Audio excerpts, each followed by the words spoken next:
Halo, Assalamualaikum warahmatullahi wabarakatuh. Selamat siang kepada sahabat-sahabat semuanya. Terima kasih yang telah bergabung di acara Bidang Advokasi dan Kebijakan Publik PBPMII perihal ambivalensi pandemi, perjuangan agraria, dan nasib warga Wadas. Sebelum kita mulai, eh, pertama-tama selamat datang kepada para pemateri yang sudah berhadir, yaitu Mas Jainal Arifin dari Advokasi LBHI dan Mas Maksi Al-Afklarungi. Sebelum itu,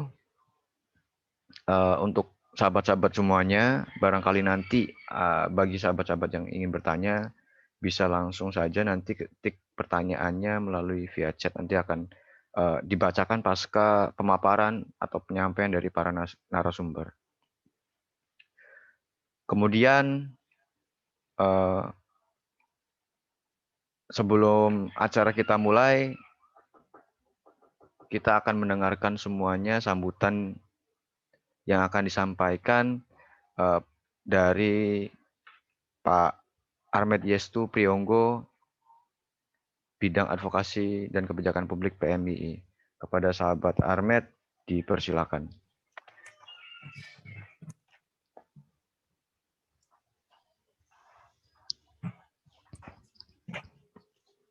Bismillahirrahmanirrahim. Assalamualaikum warahmatullahi wabarakatuh.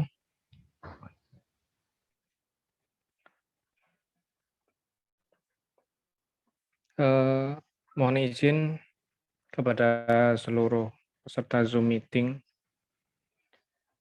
yang hadir di siang hari ini. Bismillahirrahmanirrahim. Asyhadu an la ilaha illallah wa asyhadu anna Muhammadar Rasulullah. Allahumma sholli ala sayyidina Muhammad wa ala ali sayyidina Muhammad. Yang saya hormati, pertama-tama pemateri. Di sini ada Mas, mohon maaf saya harus buka catatan dulu. Yang pertama yang saya hormati tentunya Mas Maksi selaku aktivis Wadas. Selamat siang Mas. Halo, ya selamat siang Mas. Insya Allah kita sama-sama berjuang di garis rakyat dan alhamdulillah kita dipertemukan di forum ini.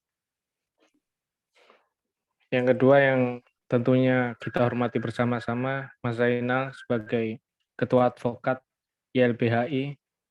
Selamat siang Mas.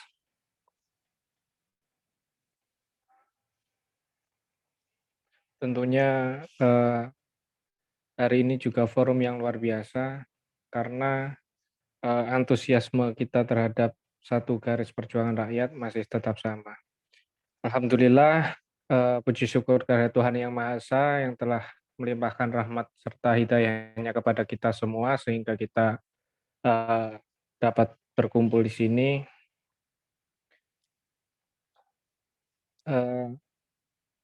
Dalam hal ini sebenarnya kita mempunyai pengamatan khusus terkait agraria, terlebih hari ini dipantik dengan adanya kasus Wadas yang menyita perhatian kita semua selaku pemuda yang konsen memang di wilayah advokasi, khususnya di wilayah agraria.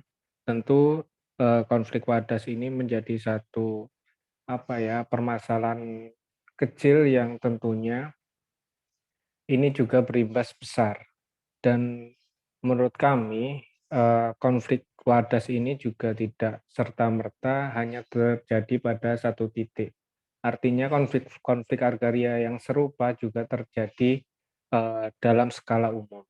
Tentu hal ini juga akan menjadi masalah besar apabila satu masalah Wadas saja penyikapannya seperti ini, apalagi kasus-kasus konflik agraria yang lain. Tentu perlu kami sampaikan juga bahwa kami dari Advokasi dan Kebijakan Publik PBPMI juga tentu mempunyai satu fokus kajian yang mendalam terhadap agraria, khususnya hari ini adalah Wadas, dan mungkin izin kepada Mas Maksi bahwa kita tentunya juga ingin berkontribusi untuk berjalan di garis rakyat bahwa kasus Wadas ini adalah masalah kita bersama, bukan hanya masalah masyarakat Wadas, bukan hanya masalah segelintir aktivis yang di sana saja, akan tetapi ini menjadi satu masalah kita bersama. Dan oleh sebab itu, tentu dari kami tim advokasi melihat bagaimana kasus-kasus Wadas ini ditinjau dari berbagai perspektif, terutama dalam perspektif AMDAL yang tentunya ini menjadi masalah besar karena kami melihat dalam perspektif kacamata kita sedikit banyak hal tersebut tentunya akan merugikan masyarakat di sana. Dan lebih jauh lagi insya Allah nanti dalam waktu dekat kita sebagai satu gerakan konkret kita bersama rakyat tentunya kita juga akan turun lapangan, nanti akan dikomandoi oleh ketua bidang kami yaitu Bapak Latif. Yang insya Allah dalam waktu dekat kita akan ke sana. Mungkin nanti izin ya Mas Maksi bahwa kita ini awal silaturahmi yang kedepannya kita juga akan berdiskusi panjang di forum darat untuk masalah pengawalan bersama-sama kasus Wadas ini. Mungkin kurang lebihnya kita rasa seperti itu dan kurang tepat apabila saya terlalu banyak bicara masalah Wadas ini kalau belum mendengarkan langsung dari aktivis Wadas di sana, Mas Maksi dan senior kita bersama yaitu Mas Zainal Arifin. Mungkin hormat saya sekali lagi. Sekian, wabillahi muwaffiq ila aqwamit thoriq. Wassalamualaikum warahmatullahi wabarakatuh. Waalaikumsalam warahmatullahi wabarakatuh. Terima kasih kepada Pak Armet yang telah memberikan sambutan. Kemudian masuklah ke acara inti kita ya, yaitu diskusi. Sebelum itu, yaitu adalah beberapa hari ini, tepatnya pada hari Selasa 8 Februari 2020, ratusan aparat keamanan bersenjata lengkap mengepung Desa Wadas, Purworejo. Puluhan warga pun ditangkap, yang pada akhirnya dilepaskan. Wadas, Purworejo terdapat dua hal yang perlu kita diskusikan dan perlu kita soroti, yang nanti juga akan dijelaskan oleh para narasumber. Yang pertama adalah perihal Bendungan Bener sebagai PSN. Yang kedua adalah proyek penambangan batu andesit untuk dijadikan bahan Bendungan Bener. Lantas, apa yang sebenarnya terjadi di Desa Wadas? Maka dari itu, bidang advokasi dan kebijakan publik PBPMI menghadirkan ambivalensi pandemi perjuangan agraria dan nasib warga Wadas. Baik, di sini saya akan menyapa yaitu Mas Maksi. Halo Mas, apa kabar Mas?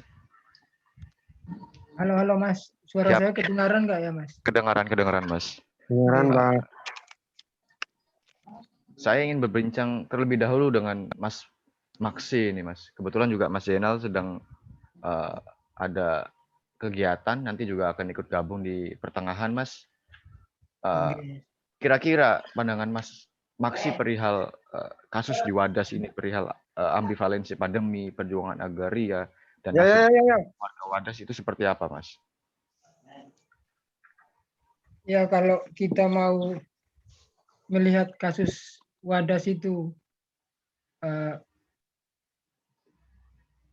teman-teman Wadas ini kan pada tahun 2018 itu diundang ke Balai Desa oleh BBWS atau satu instansi yang mengurusi aliran-aliran sungai Sedayu Opak di daerah Jawa Tengah dan Jogja, dan BPN Purworejo datang ke Wadas dan katanya sosialisasi.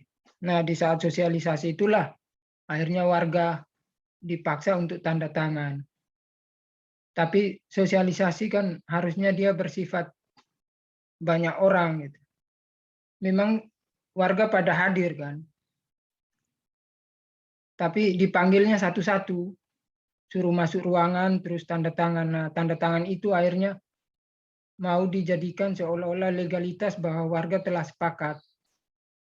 Tapi karena warga tahu, akhirnya semua warga keluar dan menolak untuk tanda tangan. Saat itu mereka tahu bahwa desa mereka ditetapkan sebagai salah satu tambang batuan andesit atau batu kueri untuk menopang proyek strategis nasional, yaitu Bendungan Bener di Kabupaten Purworejo. Jadi meskipun bendungan ini di Kabupaten Purworejo, tapi karena ya kita kan selalu menganggap bahwa modernitas atau apa ya, sesuatu yang wow itu adalah kemajuan kan. Dianggap bendungan tertinggi se-Asia Tenggara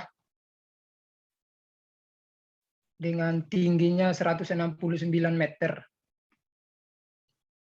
Untuk suplai air, sebenarnya suplai airnya itu yang kalau teman-teman dengar di berita dan lain-lain, itu kan suplainya kan ke sawah-sawah. Pertanyaannya selama ini sawah-sawah itu hidupnya dari mana? Ternyata suplai air ini mau dialirkan ke untuk menopang Bandara Nia di Kulon Progo gitu. Nah, bendungan ini meskipun letaknya di Purworejo, tapi dengan tinggi segitu jangkauan airnya itu sampai di Kabupaten Wonosobo. Jadi ada beberapa desa yang nanti di Wonosobo juga akan ditenggelamkan gitu.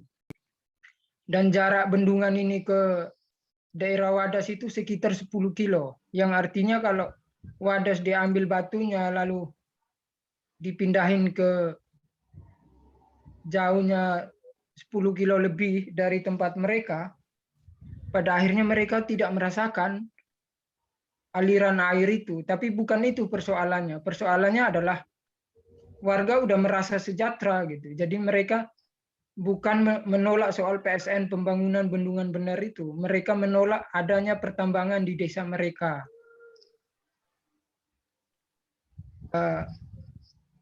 Saya mulai aktif di sana sejak 2019. Sejak ya artinya 1 tahun setelah teman-teman melakukan penolakan di sana.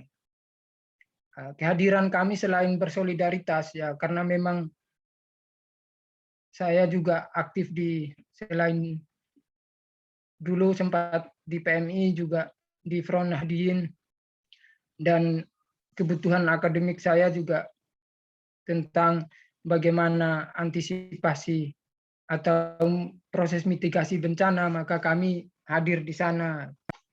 Jadi kami di sana juga ikut belajar bersama warga dan lain-lain. Nah, pada 23 April 2021 katanya mau sosialisasi lagi, sosialisasi berikutnya. Ternyata di saat sosialisasi itulah mereka polisi ini ribuan orang yang datang ke sana. Dan karena warga tetap teguh untuk menolak pertambangan di desa mereka, maka ibu-ibu waktu itu kan di bulan puasa hari Jumat sekitar jam 11 siang itu mau sholat Jumat. Akhirnya bapak-bapak mau sholat Jumat pun masih kepikiran karena ibu-ibunya mujahadah di jalan. sampai ditembakin gas air mata dan lain-lain. Orang kan trauma, apalagi polisi masuk desa bawa ribuan personil dengan senjata lengkap, lain-lain menakuti warga desa yang mereka mempertahankan tanahnya kan. Sampai anak-anak pun trauma. Kejadian itu kami datang ke sana, ada beberapa anak-anak yang tidak mau ngobrol, bahkan berbicara sedikit pun mereka takut. Atau misalnya melewati tempat kejadian itu pun mereka nggak mau. Nah, sejak itu isu Wadas ini kan mulai naik juga. Karena dengan polisinya begitu. Terus kemarin itu tanggal 8 itu lah. Tanggal 8 itu ya di IG-nya warga Wadas melawan itulah. Teman-teman bisa menyaksikan sendiri bagaimana aparat mengepung desa mereka. Jadi ini bukan soal sosialisasi atau pengukuran ya. Teman-teman harus bedain bahwa di sana tidak ada konflik gitu. Ini bukan konflik, tapi ini adalah pengepungan. Karena halo, kayaknya ada yang ngomong.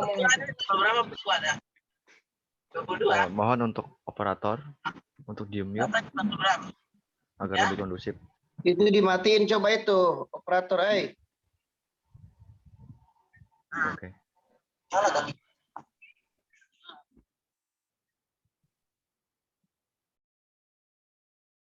Jadi ya bisa ini saya lanjutkan ini sahabat-sahabat.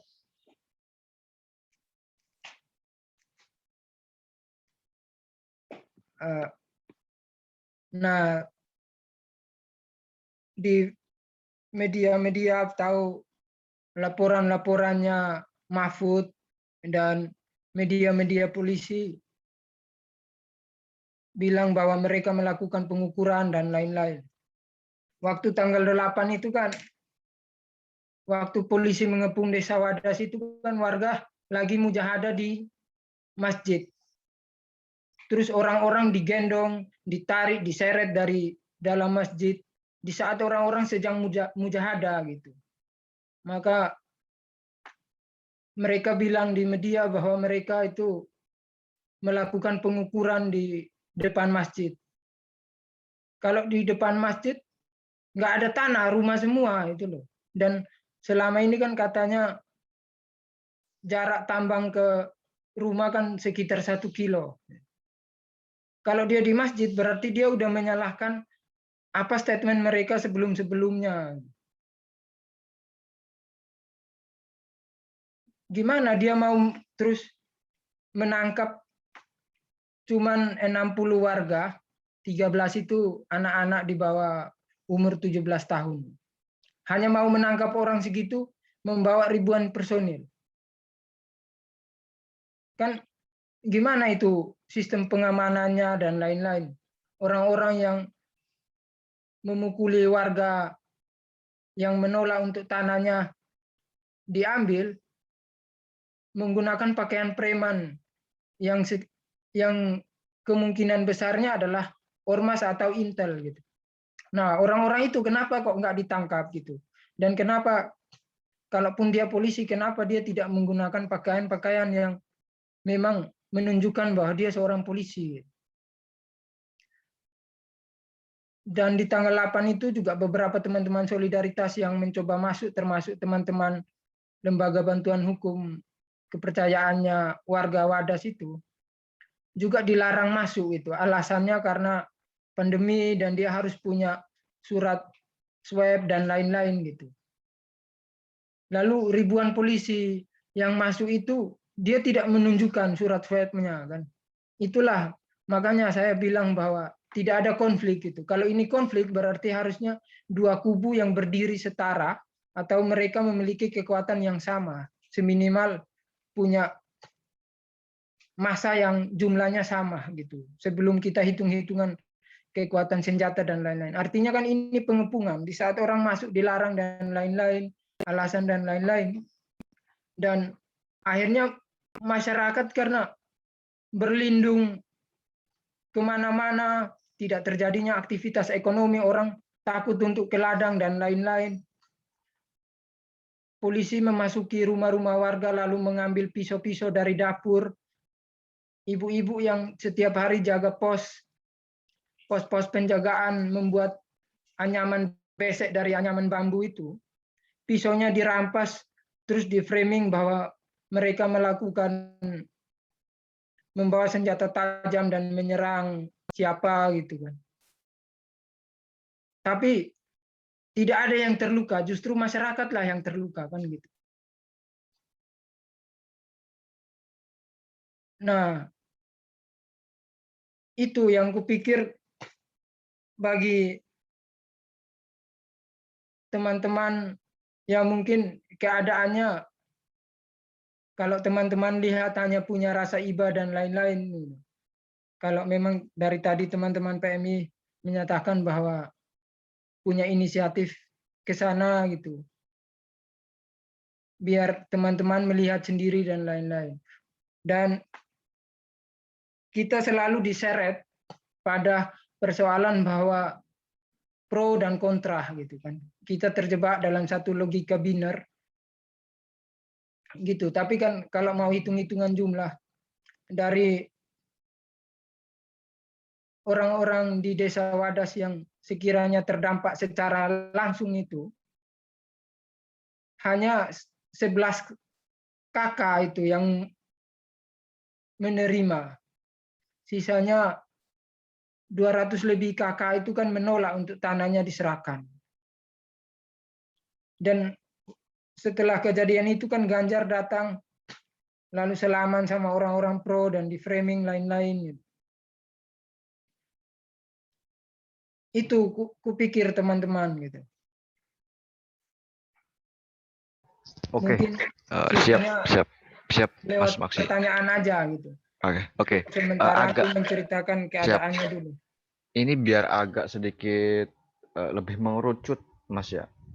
Selama ini kan di framing media itu seolah-olah warga Wadas itu kan menolak bendungannya gitu loh, Mas. Ya kan? Iya. Karena kan ada dua ini ya. Dua isu besar yang tadi yang tadi dijelaskan sama Mas Maksi sama Pak Armet juga, bahwasanya di Wadas itu sebenarnya ada dua pola yang berbeda. Yang pertama adalah mengenai bendungan bendungan bener, ya memang sudah konon sudah ada izin lingkungan.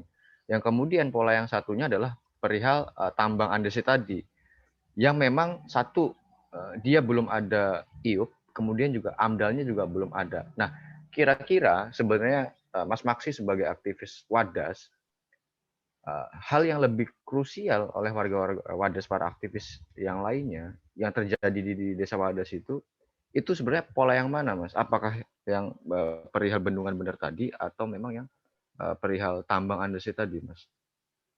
Ya, jadi gini Mas. Kalau karena meskipun teman-teman atau kita punya sikap menolak Omnibus Law dan lain-lain gitu, atau diputuskan MK bahwa dia tidak sah dan lain-lain, kalau menggunakan logika itu misalnya, dengan logikanya pemerintah menggunakan itu, PSN itu kan tambang itu kan dia tidak masuk dalam pengadaan tanah gitu, tapi di Wadas itu dia berbeda. PSN-nya bendungan benar, terus jarak dari tapak bendungannya ke Wadas itu sekitar 10 kilo lebih. AMDAL-nya dijadikan satu, di-include jadi satu AMDAL gitu. Kan harusnya kan dua, satunya penambangan, satunya PSN, harusnya kan dua AMDAL yang berbeda gitu. Dan selama ini kan masyarakat hanya menolak soal adanya pertambangan di desa mereka. Tidak mau tanahnya mereka yang sudah bertahun-tahun dirawat atau menghidupi mereka, yang mampu menaikkan hasil buminya, mampu menaikkan haji bagi orang-orang di Wadas gitu, tiba-tiba mau ditambang gitu. Jadi mereka tidak menolak PSN Bendungan Bener gitu.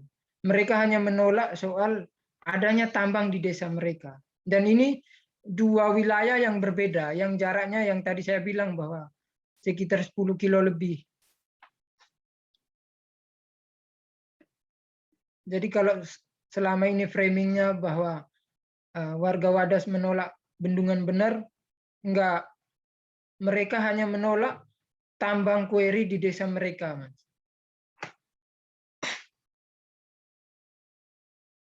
Oke, baik, siap, Mas. Makasih Mas untuk pemaparan di awal.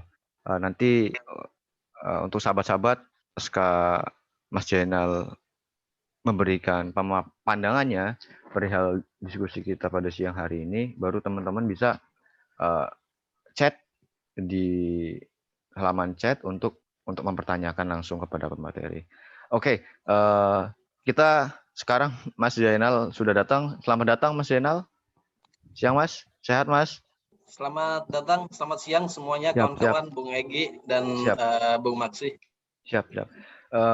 Jadi langsung saja Mas, biar nanti juga agak diskusinya juga agak lebih panjang Mas ya.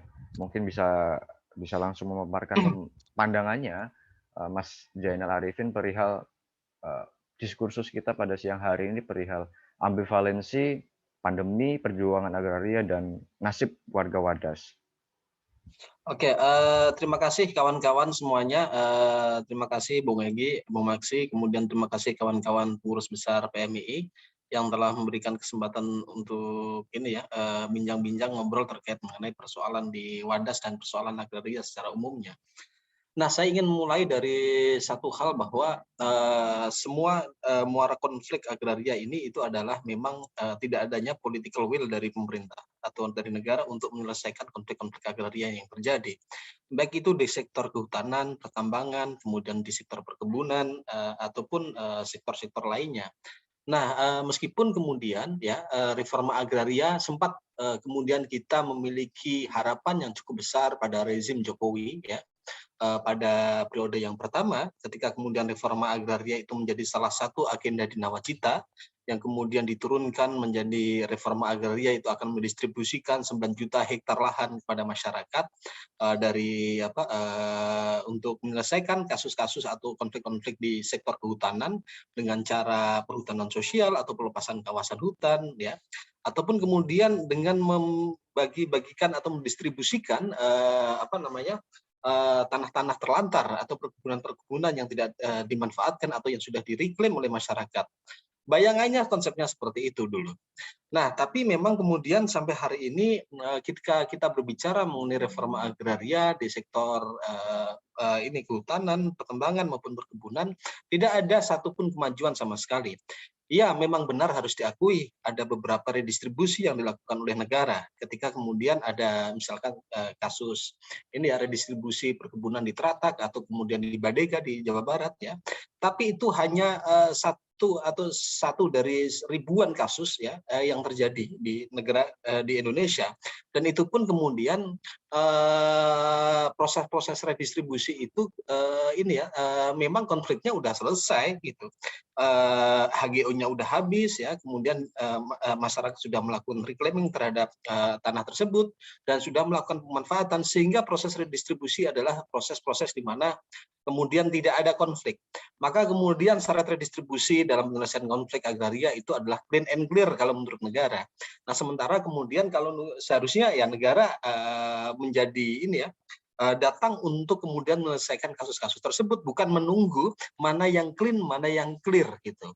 Ketika masih ada konflik dengan perkebunan, negara seakan-akan bersikap netral. Justru kemudian kehadiran negara itu untuk hadir ya, untuk kemudian memihak pada masyarakat, untuk kemudian melihat, meninjau kembali apakah benar izin-izin, konsesi-konsesi atau hak-hak yang atas tanah ya yang diperoleh oleh perusahaan itu diperoleh dengan benar. Apakah kemudian dalam pengelolaannya itu telah melahirkan pelanggaran hak asasi manusia atau tidak? Apakah kemudian tanah-tanah tersebut itu memang kawasan-kawasan yang boleh dikeruk atau tidak? atau kemudian apakah benar tanah-tanah tersebut itu tanah-tanah yang memang merupakan tanah yang yang tanah masyarakat yang dirampas ya, oleh pemerintah, entah itu sejak zaman kolonial Belanda atau kemudian sejak zaman Orde Baru dengan menggunakan stigma-stigma PKI pada waktu itu. Nah, ini menjadi penting kemudian untuk dilihat. Maka kemudian apakah konfliknya tata kuasa ya, soal penguasaan, apakah konfliknya soal pengelolaan ya, soal tata kelolanya, atau ya, konfliknya itu soal tenurial yang lain. Nah, ini menjadi penting sehingga kemudian itu bisa selesai. Dan harusnya memang harus ada pengadilan agraria tersendiri ya untuk melakukan menjadi satu lembaga untuk mengadili ya konflik-konflik agraria yang terjadi. Sampai hari ini itu tidak ada. Sementara kemudian ketika konflik agraria itu, kenapa konflik agraria itu banyak masyarakat yang kemudian tidak membawa ke pengadilan? Ya tentu saja akan kalah. Karena kemudian kalau dibawa ke pengadilan dengan satu proses perdataan biasa, maka ingat kawan-kawan hukum pasti sudah sangat tahu ya bahwa hukum perdata itu kebenaran formil itu menjadi kebenaran yang diakui ya. Siapa yang punya surat ya, siapa yang memiliki sertifikat itulah yang kemudian akan dimenangkan. Nah, ini menjadi persoalan yang kemudian sulit bagi masyarakat, di mana masyarakat tentu saja kalau ditanya soal dokumen dan sebagainya itu akan kesulitan. Masyarakat hanya punya cerita, punya ingatan, punya memori bagaimana perampasan itu terjadi. Di lapangan ada situs-situs, misalkan ada makam, di mana kemudian itu dulu milik desa, atau misalkan kita ketika bicara Surokondo, tiba-tiba kawasan hutan itu ditetapkan, di dalamnya itu ada makamnya. Makam itu masuk kawasan hutan, Mbak. Nah, itu kan justru kemudian negara nggak pernah melakukan pengukuran. Yang dilakukan itulah teknik-teknik menggunakan spidol. Nah, maka kemudian kalau spidol itu dilakukan oleh orang-orang yang bergelar, maka itu bisa dikatakan sebagai satu kajian yang kemudian dipandang ilmiah. Tapi kalau kemudian masyarakat mengutarakan ya situasi di lapangan sesuai dengan fakta-fakta yang terjadi, itu dianggap asumsi karena masyarakat dianggap tidak pernah kuliah, tidak pernah belajar, sehingga kemudian pengetahuan masyarakat itu tidak pernah dianggap sebagai sumber-sumber pengetahuan. Ya, ini kemudian kita harus berbicara soal kritik bagaimana kemudian pendidikan pengetahuan itu kadang menjadi pendidikan itu menjadi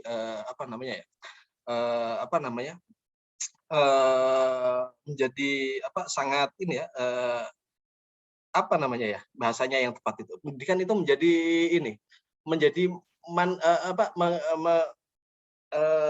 menyingkirkan kita dari satu realitas yang terjadi. Nah, ini kebenaran utuh, Mas. Ya? Kebenaran utuh itu. Ya, menjadi tirani lah kira-kira kebenarannya itu.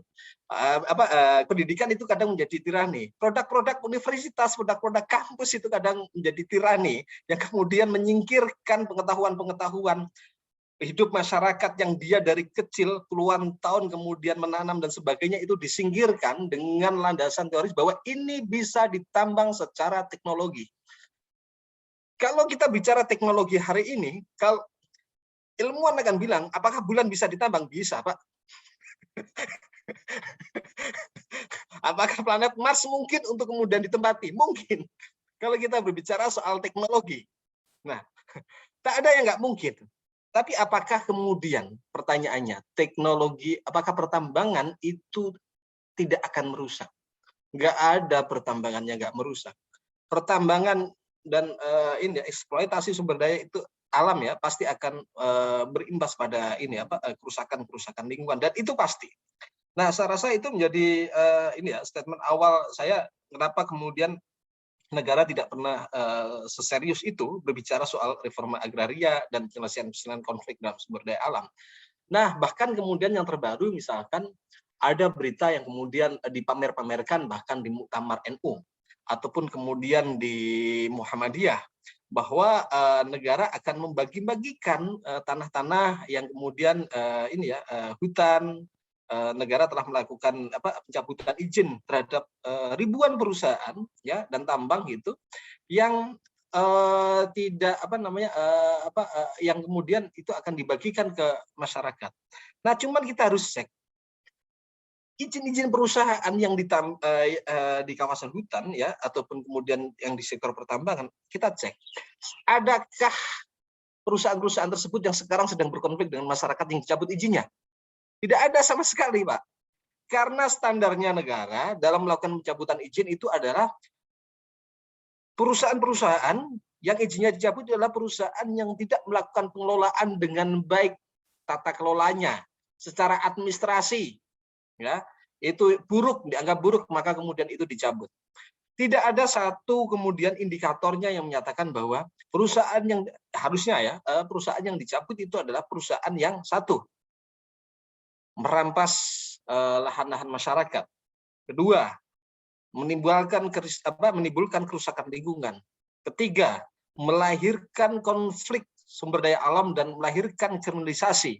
Nah, itulah yang seharusnya menjadi indikator pencabutan izin-izin perusahaan. Tapi hari ini itu nggak ada indikatornya, itu dalam sisi administrasi. Artinya kalau pendekatannya adalah pendekatan administrasi, maka sebenarnya ini bisa jadi sebagai satu pola kemudian ini untuk melegalkan lagi soal bank tanah. Dibuat di bank tanah ya, kemudian kalau karena negara itu memiliki ini tadi ya, kalau kita lihat soal PSN gitu, ada ribuan ratusan proyek yang sedang ngantri gitu dan butuh pembebasan lahan, bahkan soal tekar guling kawasan dan sebagainya, ini bisa jadi sebagai satu alat untuk memuluskan proyek-proyek strategis nasional yang terjadi, termasuk kemudian di Wadas soal tol dan sebagainya. Nah, secara esa ini jadi penting. Nah, saya ingin masuk kepada pola bagaimana kemudian perampasan itu terjadi. Nah, saya ingin mengucapkan berbelasungkawa ya pada satu pejuang yang hari ini gugur ya di Parigi di Sulawesi Tengah ya, karena kemudian beberapa hari yang lalu melakukan aksi kemudian represif ya sama polisi, kemudian dia meninggal hari ini. Nah, saya rasa cerita ini sejak 2002 ya, kita lihat saja, saya nggak ingin jauh-jauh sampai 3 tahun. Seperti halnya catatan akhir tahun kawan-kawan NGO LSM yang lain. Saya ingin mulai dari tahun 2022 yang saya rasa 1 bulan yang lalu kita makan apa aja kita masih ingat gitu kira-kira. Memasuki 2022 saja kita dihadapkan pada persoalan kemudian ketika tengah malam polisian melakukan pembantaian penganiayaan terhadap kawan-kawan di Pakel. 2022 juga mengingatkan kita kawan-kawan di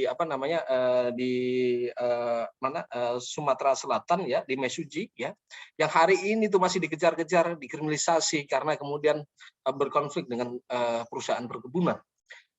2022 juga proses kriminalisasi juga ya, penangkapan, penahanan terhadap kepala desa di Kinipan karena menolak perusahaan. Kemudian juga kita dihadapkan pada persoalan di Wawoni soal tambang. Hari ini kita juga dihadapkan pada satu persoalan yang Parigi kemarin soal Wadas. Nah, saya rasa ini kekerasan persoalan-persoalan konflik agraria yang kemudian tidak hanya memang kemudian tidak ada kemauan dari pemerintah untuk menyelesaikan itu, tapi justru kemudian seringkali terjadi dalam prosesnya itu menggunakan pola-pola kekerasan dan menggunakan pola-pola kriminalisasi terhadap mereka yang berjuang, atau kita sering mengenalnya menggunakan SLAP ya, pasal SLAP itu. Nah, tentu saja ini menjadi satu pola yang bukan rahasia lagi. Kenapa ini bisa terjadi? Tentu saja ini nggak bisa terpisahkan dan kemudian lahir begitu saja secara alamiah, kepolisian seakan-akan netral kemudian memihak perusahaan dan sebagainya. Tapi ini harus dipandang bahwa ini adalah satu skema besar. bahwa kemudian ketidakmauan negara dalam menyelesaikan persoalan agraria, ya, ini kemudian bersinggungan dengan kepentingan oligarki ketika berbicara mengenai sumber daya alam. Maka kemudian lahir Omnibus Law, kemudian lahir Undang-Undang Minerba. Nah, dari sini sebenarnya kita bisa lihat, atau kemudian turunannya adalah soal proyek strategis nasional yang dalam bentuk infrastruktur untuk memudahkan proses-proses kapitalisme yang berjalan untuk oligarki. Nah, saya rasa ini menjadi satu skema bareng, ya, skema besarnya yang kemudian untuk menjalankan ini butuh pengamanan. Kalau dulu di zaman Orba kita mendengar Waduk Kedung Ombo, kasus-kasus yang lainnya selalu menggunakan aparat keamanan, TNI dan Polri. Hari ini pun sama. Militerisme yang dilakukan oleh TNI Polri itu masih juga terjadi hari ini, melihat dengan kekerasan-kekerasan yang terjadi. Mungkin orang tidak lagi digelandang ke Koramil. Kalau dulu orang digelandang ke Koramil gitu. Hari ini orang itu digelandang dengan menggunakan pasal-pasal yang aneh-aneh dan lucu-lucu misalkan. Misalkan kasus kriminalisasi di di Sulawesi Selatan menggunakan undang-undang mata uang. Ataupun kemudian digunakan undang-undang kehutanan atau menggunakan kriminalisasi di Cirebon menggunakan undang-undang bendera, karena masyarakat ketika mengibarkan bendera merah putih pada waktu ini, ya, di depan rumahnya gitu, ada yang nyalain benderanya dibalik, ya. Nah, itu dianggap sebagai pencemaran lambang negara atau sebagainya. Ya, kita kan juga nggak tahu, kalaupun ngomong bahwa waktu itu Piala Dunia kawan-kawan di Cirebon sedang mendukung Polandia juga kan boleh-boleh aja, ya, putih merah benderanya. Nah, saya rasa ini jadi satu catatan tersendiri. Kekerasan ini memang kemudian juga diperjelas juga bahwa ini memang merupakan perintah presiden di beberapa media yang lalu, bahwa ada instruksi langsung dari presiden untuk Polri untuk melakukan pengamanan terhadap proyek-proyek strategis nasional dan investasi. Nah, saya rasa ini menjadi penting untuk dilihat. Pada situasi hari ini kita tidak sedang berbicara pada satu level wadas itu terjadi begitu saja, tapi wadas, wawoni dan sebagainya itu terjadi karena satu desain besar kaitannya dengan perampasan sektor-sektor sumber daya alam oleh oligarki. Tapi saya ingin masuk pada soal wadas terlebih dahulu, karena ini menarik sebenarnya. Tadi juga sempat disinggung oleh Bung Maksi. Wadas ini itu adalah salah satu proyek strategi nasional dalam bentuk bendungan bener. Dalam prosesnya, bendungan bener ini memerlukan bantuan andesit untuk pembangunan kuari. Nah, bantuan andesit itu rencananya akan diambil di Desa Wadas dengan proses penambangan. Oke. Kemudian seperti halnya lazimnya proyek-proyek pembangunan waduk, jalan tol dan sebagainya menggunakan skema pengadaan tanah. Oke. Nah, karena dia membutuhkan penambangan, ya. Dugaan saya pemerintah itu tahu bahwa dia itu tidak bisa melakukan penambangan di Wadas. Makanya kemudian dia menggunakan skema seakan-akan satu proyek itu menjadi dua proyek itu menjadi satu proyek yang sama antara kemudian pembangunan waduk dan penambangan di Wadas. Ini kan logikanya gini, pembangunan waduk itu butuh semen, Pak, ya nggak? Oke, tapi kan nggak bisa serta-merta dong kemudian menggunakan skema pengadaan tanah untuk melakukan pertambangan semen di Kendeng misalkan, atau melakukan penambangan batuan gamping di mana dengan menggunakan satu proyek yang sama. Nggak bisa. Itu satu, ya, karena rezimnya beda. Satu, bahwa penambangan itu tidak bisa digunakan, pertambangan ya tidak bisa menggunakan skema pengadaan tanah secara aturan yang dibikin oleh pemerintah sendiri. Undang-undang pengadaan tanah itu penambangan nggak bisa itu menggunakan skema itu. Jalan tol, waduk bisa. Oke, itu satu. Yang kedua, bahwa kalaupun seluruh Wadas, orang-orang yang memiliki lahan di Wadas itu menjual tanahnya, ya, kepada negara hari ini, tetap saja itu tidak bisa dilakukan penambangan di Wadas. Kenapa bisa begitu? Karena memang Wadas itu bukan kawasan yang diperuntukkan untuk tambang. Kalaupun kemudian itu dijual sekalipun, itu memang kemudian nggak bisa dilakukan penambangan di situ karena memang bukan kawasan tambang. Ini merupakan ini ya, pensiasatan ini menjadi penting. Misalkan gini, pemerintah itu sempat kemudian meminta semacam fatwa kepada ISDM. Apakah penambangan di Wadas membutuhkan izin atau tidak? Si SDM bilang, karena ini PSN maka tidak butuh izin, butuhnya itu adalah SIPB, surat izin pertambangan batuan. Nah, kalau kita lihat, ini baru ini SIPB ini. Dulu itu kan adanya izin usaha pertambangan rakyat, izin usaha pertambangan khusus kalau kita di Undang-Undang Minerba yang lama. Di revisi Undang-Undang Minerba yang baru itu ada namanya izin surat izin pertambangan batuan. Yang kemudian kalau kita lihat dalam nomenklaturnya di pasal 1 lah, ayat berapa itu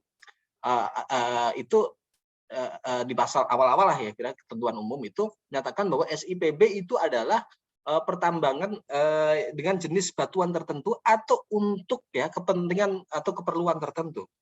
Nah, ini memang disediakan untuk PSN kayaknya dengan keperluan tertentu. Oke.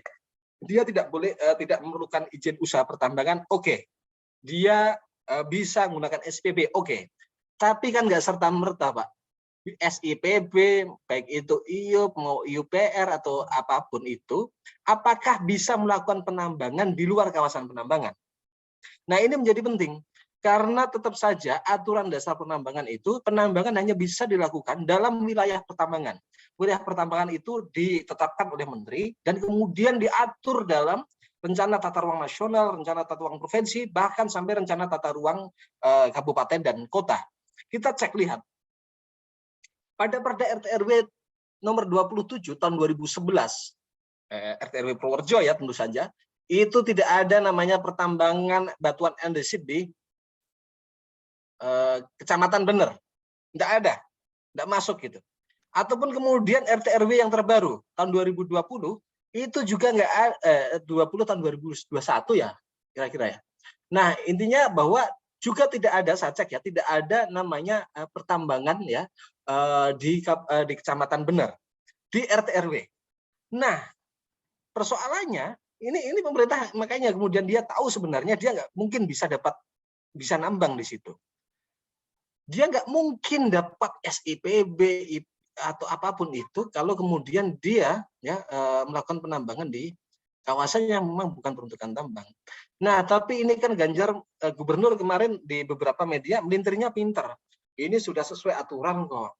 Ini kan pertambangan ini yang di Wadas ini bukan di kawasan lindung. Nah, ini seakan-akan menarik ya. Ini bukan di kawasan lindung. Nah, persoalannya apakah kalau nambang di luar kawasan lindung itu memang juga bisa serta-merta boleh. Misalkan nambang di kawasan yang bukan peruntukan untuk kawasan tambang. Contoh apa? Kawasan pemukiman. Emang boleh? Emang boleh orang misalkan kantor gubernur itu kan bukan kawasan lindung. Emang boleh itu ditambang. Serta tambang. Ya nggak boleh. Dia nggak boleh tambang karena memang bukan kawasan pertambangan. Nah, ini menjadi penting saya kira untuk dipahami bahwa memang nggak akan mungkin ya secara hukum menurut saya ya kajian saya sementara ini bahwa melakukan pertambangan atau melakukan penambangan di Desa Wadas memang dia bukan wilayah pertambangan yang bisa keluar izin usaha pertambangan ataupun SIPB bahkan sekalipun. Kalaupun dia sampai keluar SIPB, maka harusnya itu menyalahi aturan dan bisa digugat. Tapi kemudian jangan terburu-buru gugat. Hari ini, kenapa pilihan gugat itu bahkan YLBHI itu ya, misalkan di Undang-Undang Omnibus Law ataupun yang lain itu tidak memilih untuk melakukan jalan-jalan menggugat, tapi lebih justru memilih jalan-jalan turun ke jalan dengan kawan-kawan. Nah, karena memang gini, lembaga peradilan itu bisa diharapkan apabila di dalam situasi atau satu kondisi negara yang demokratis. Artinya negara yang demokratis itu terjadi pemisahan kekuasaan yang jelas ya. Kemudian yang kedua ada sistem pengawasan terhadap lembaga-lembaga peradilan yang berjalan. Hari ini proses-proses pemilihan hakim, MA dan sebagainya, Mahkamah Agung itu sangat politis. di mana kemudian ketika secara teoretikal ada ruang pemisahan antara eksekutif, yudikatif dan eksekutif, yudikatif dan legislatif, nggak ada, Pak. Misalkan legislatif DPR RI dengan ini, hari ini nggak ada yang namanya oposisi, ya, nggak ada namanya oposisi. Ataupun kemudian dalam proses legislatif yudikatif gitu, di mana Mahkamah Konstitusi sudah kehilangan marwahnya diisi oleh hakim-hakim yang bahkan kemudian memiliki konflik of interest, persoalan etik dan sebagainya. Nah, saya rasa kemudian kalaupun gugatan hari ini itu dilakukan, ya, saya nggak yakin kemudian kita bisa lembaga pengadilan itu akan memberikan satu putusan yang fair terhadap masyarakat. Nah, mungkin selebihnya kawan-kawan sudah mengetahui benar kaitannya dengan apa yang terjadi di Wadas dari berbagai pemberitaan media dan juga sosial media yang berkelindan, ya, dalam beberapa hari ini atau dalam 1 minggu ini, ataupun yang sudah disampaikan oleh Bung Maksi, dan saya rasa itu cukup kuat untuk memberikan perspektif keperpihakan kepada kawan-kawan. Saya rasa itu sementara yang bisa saya sampaikan. Saya kembalikan Bung Egy. Siap. Makasih Mas atas pemaparan yang sangat luar biasa dan menggebu-gebu. Menarik, beberapa kejadian yang memang kita lihat dan kita baik itu lihat dari media maupun cerita dari sahabat-sahabat semua yang turun di lapangan langsung, aktivis-aktivis yang di Wadas juga bercerita dan berdiskusi tentang kejadian police ekstensif di Wadas. Nah, kami persilakan kepada sahabat-sahabat bagi yang ingin menanyakan kepada para narasumber kita untuk raise hand.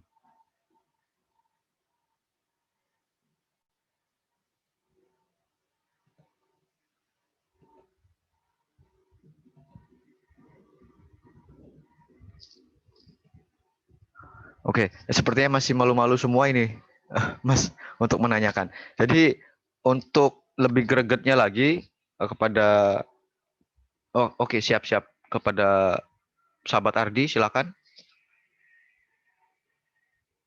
Langsung on mic aja. Ya, sebentar Mas. Ya, terima kasih ya untuk para pematerinya, Bung Maksi dan Mas siapa tadi yang YLBHI itu? Mas Arief. Ya, Mas Arief. Sebenarnya saya ingin bertanya ke ini ya, ke PBPMI ini. Saya ingin bertanya, kenapa ini PBPMI malah cenderung baru bergerak gitu ya. Padahal kan pergerakan mahasiswa Islam Indonesia gitu. Tapi terlihat sangat lambat gitu. Baru merespon ketika isu Wadas ini naik gitu. Padahal kan Wadas ini sudah dirampas ruang hidupnya bukan sekarang ini sebetulnya ya. Sudah lama tadi sudah dijelaskan oleh sahabat Maksi ya, oleh Bang Maksi. Itu sih kenapa PBPMI hari ini cenderung oportunis gitu ketika melihat isu-isu Wadas yang bahkan notabene-nya yaitu warga Nahdien gitu. Jadi posisi PMI ini hari ini seperti apa gitu. Itu sih pertanyaanku untuk sahabat-sahabat PMI yang memang merasa bahwa dia masih mempunyai atau memiliki keberpihakan kepada teman-teman kita yang dirampas ruang hidupnya oleh negara gitu. Mungkin untuk pemateri ingin menanggapi silahkan, atau sahabat-sahabat yang menanggapi silahkan gitu. Oke, baik, terima kasih sahabat Ardi. Ya, sama-sama. Terima kasih. Moderator. Izin ya, karena pertanyaan ditujukan ke PP, saya izin menanggapi. Baik, sebenarnya bagian dari kritik kita juga, karena kita juga belum punya data yang konkret pada awalnya. Cuman kenapa kok kita hanya terkesan sebatas respon saja? Sebenarnya kita hari ini juga sudah berupaya untuk menggali data dan lain sebagainya permasalahan konflik-konflik agraria secara umum. Itu yang pertama. Yang kedua, hadirnya konflik Wadas. Kenapa kok kita baru berhati hari ini? Karena skup kita dalam konteks ini adalah konflik agraria secara umum. Dan kebetulan hari ini Wadas secara mencuat menjadi satu pemberitaan nasional yang tentu itu juga menyita perhatian semua pihak termasuk kami. Tentu dalam perspektif ini kita selaku PBPMI juga tidak bisa meneropong terlalu jauh bagaimana kondisi di wilayah-wilayah ataupun di daerah-daerah yang berhubungan dengan konflik agraria. Itu poin yang pertama. Sehingga kalau dibilang opportune, sebenarnya kita nggak opportune. Artinya kita masih komitmen dengan garis perjuangan rakyat. Itu yang menjadi titik tekan. Sehingga apabila hari ini mungkin konflik Wadas itu menjadi satu titik tekan atau singgungan terhadap kami, tentu itu iya. Karena pertama, kita mengetahui Wadas ini punya masalah juga baru-baru ini. Artinya bahwa pada kemarin-kemarin kita juga melihat Wadas ini menjadi proyek strategis pemerintah yang sudah kita amati, hanya saja mencuatnya baru-baru ini. Mungkin itu yang dapat kami tanggapi selaku pengurus besar dalam hal ini, tapi meskipun mungkin bisa dibilang kita telat panas, artinya kita tetap konsisten lah untuk mengawal garis perjuangan rakyat secara bersama-sama. Ya, semoga ya Mas, semoga tetap konsisten dan serius. Artinya ini harapan kami lah sebagai kader gitu kan, kader PMI untuk PBPMI gitu, tetap serius gitu. Karena ini betul-betul persoalan yang serius gitu. Jadi tidak hanya direspon pada satu waktu gitu. Jadi cenderungnya momentuman gitu ya Mas. Baik, insya Allah kita berkomunikasi dengan semua pihak, termasuk kita berguru sama Mas Arifin nanti untuk terus berikhtiar untuk mengawal segala bentuk konflik, terutama konflik agraria di Indonesia ini. Baik, Ya, kebetulan ada Pak Latif ini. Kira-kira Pak Latif ingin menambahkan? Oke Mas Egi, saya ingin menambahkan sedikit. Yang jelas kita tahu bahwa kepengurusan PBPMI ini ada masa periodisasi. Kita dilantik pada bulan Juni atau Juli, terus kita mengadakan rapat internal bidang advokasi di bulan November. Bulan November ini baru kita meramu dan merajik, kita fokus concern pada dua isu. Yang satu adalah isu soal agraria, yang kedua isu soal sumber daya alam. Dari situ, karena kebetulan saya asli dari Wonosobo dan sahabat-sahabat dari Wonosobo maupun Jogja sudah terlibat selama 3 tahun, saya banyak mendengarkan keluh kesah mereka. Namun, karena banyak kepentingan kedaerahan, kita tidak mau terjebak di masalah kedaerahan, sehingga karena kemarin ada kader kami yang tertangkap, kita baru memberanikan diri untuk ikut serta dalam pengawalan konflik di daerah. Nah, mulai sekarang, jika ada sahabat-sahabat semua yang memang fokus advokasi di bidang agraria atau sumber daya alam, silahkan hubungi kami fokus pada dua hal itu. Kalaupun kemarin-kemarin kenapa PBPMI tidak ada yang turun, sekali lagi satu soal masa priorisasi, yang kedua soal target program kerja di periode itu berbeda-beda. Mungkin dari saya sekian, sahabat-sahabat, ketika memang di cabang masing-masing mempunyai fokus garapan soal agraria dan SDA, jangan sungkan-sungkan hubungi kami siap untuk mengawal. Terima kasih. Siap, baik. Oke, pertanyaan selanjutnya dari ini ya, Mas Jaki Bakhtiar. Ya, selamat siang Mas. Izin bertanya, nama saya Jeki Bahtiar, saya dari FAMJ Fanakti Mahasiswa Jogja. Saya salah satu orang yang mendukung warga Wadas untuk mempertahankan ruang hidupnya, Mas. Tapi kemarin saya sempat ada beberapa kajian sama teman-teman geologis yang dia sempat meneliti bebatuan yang di Wadas itu.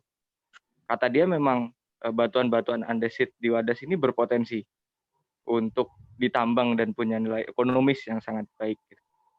Yang kedua adalah selama perjalanannya ini, counter untuk warga Wadas adalah gini redaksinya.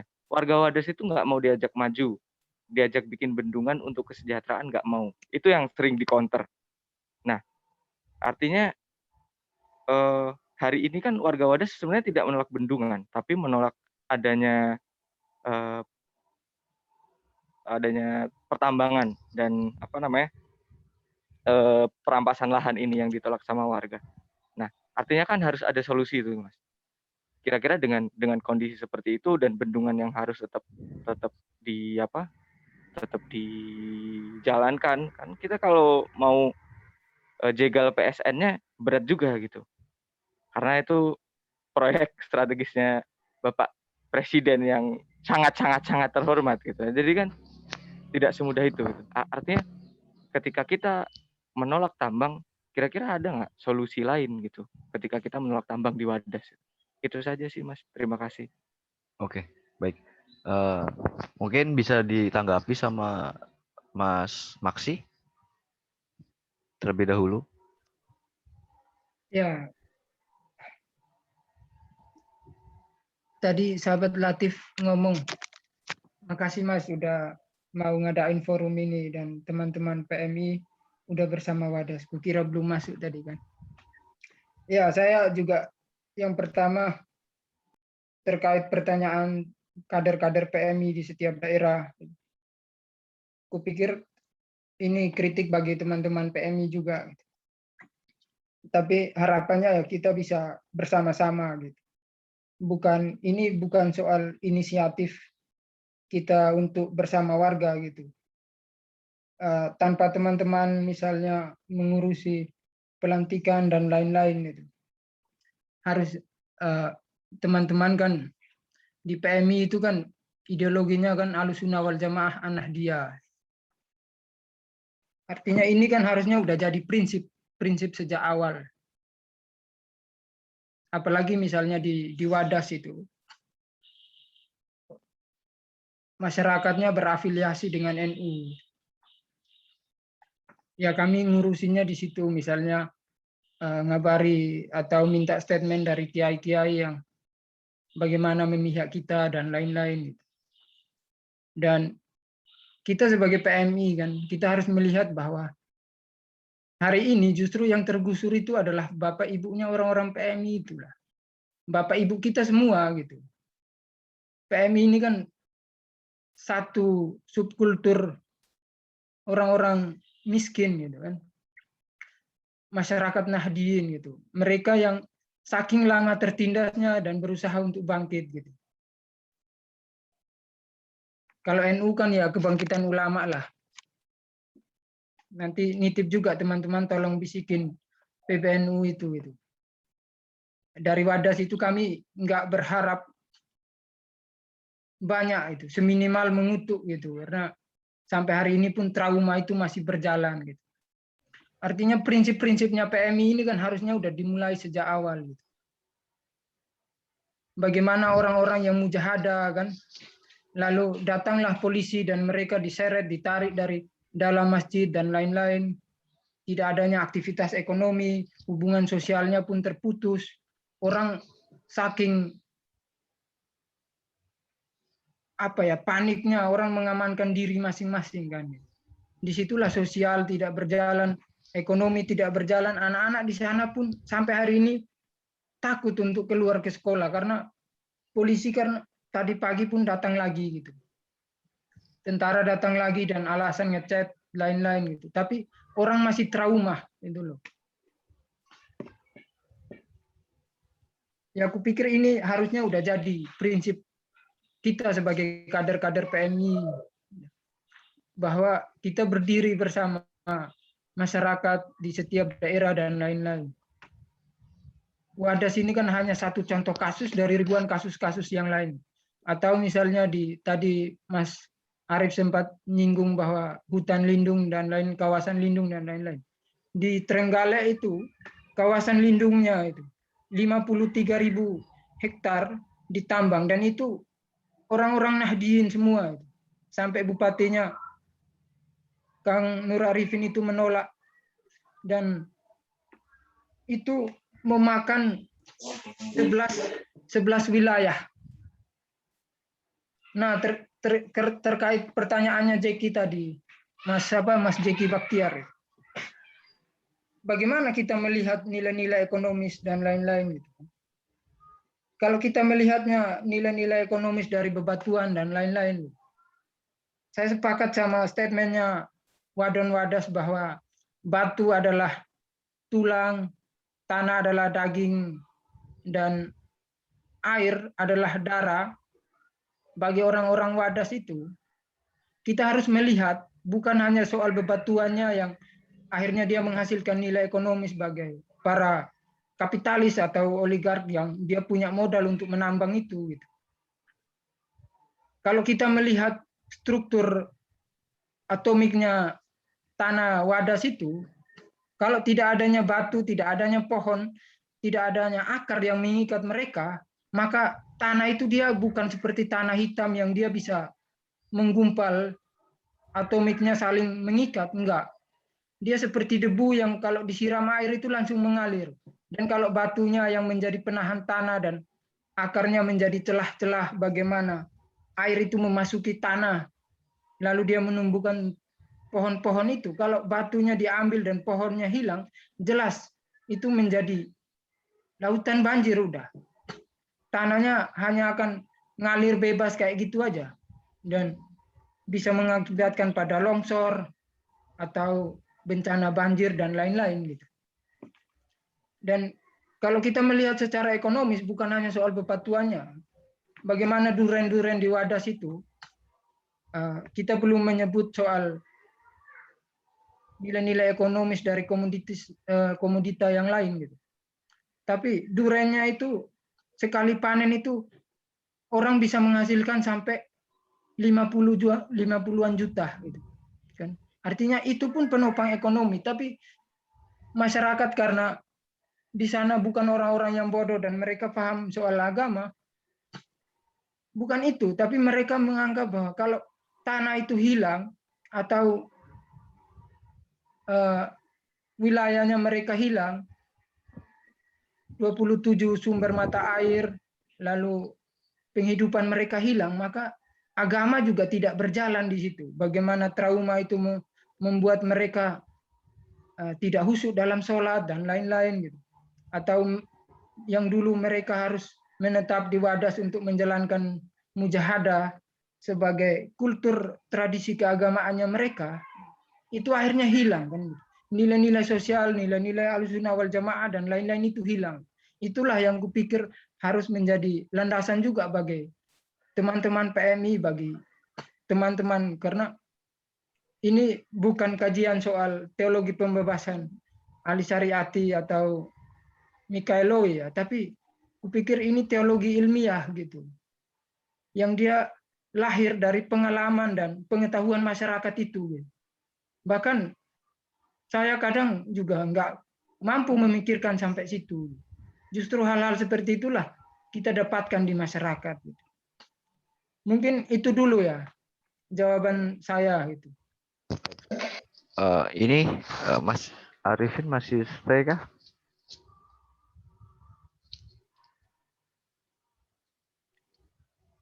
Oh, mungkin oke, di skip aja dulu. Oke, penanya selanjutnya Mas Bakti Santri. Silakan Mas.